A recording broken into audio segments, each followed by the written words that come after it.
رمضان مدرسة العمر. رمضان مدرسة. Орозо бул өмүрдүн, жашоонун мектеби.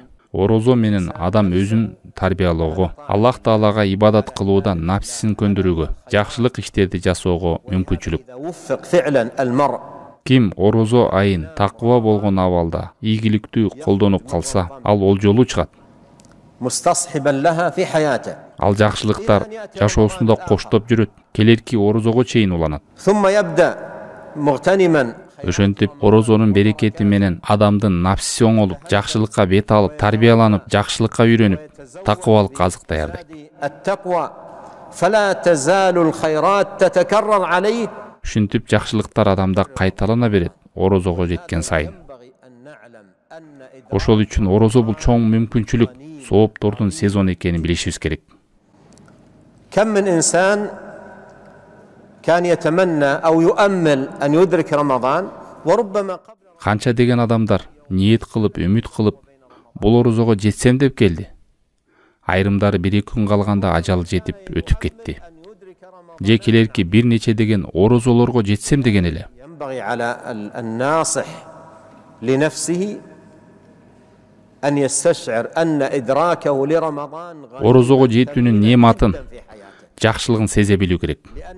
Бул адамдын жашоосундагы баа жеткис чоң бир мүмкүнчүлүк. Себеби бул жашоодогу токтоп кайра жылып кетүүчү бир аялдамадай мүмкүнчүлүк. Ал нерсени кой берип жибербе.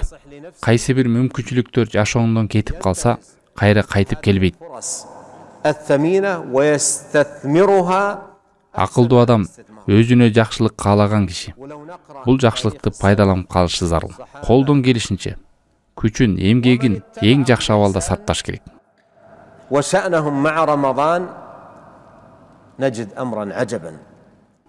Эгерде биз мурунку өтүп кеткен салафтардын жана аларды ээрчиген солих адамдардын ороз айындагы абалдарын окуган кезде ажайып нерселерди табабыз.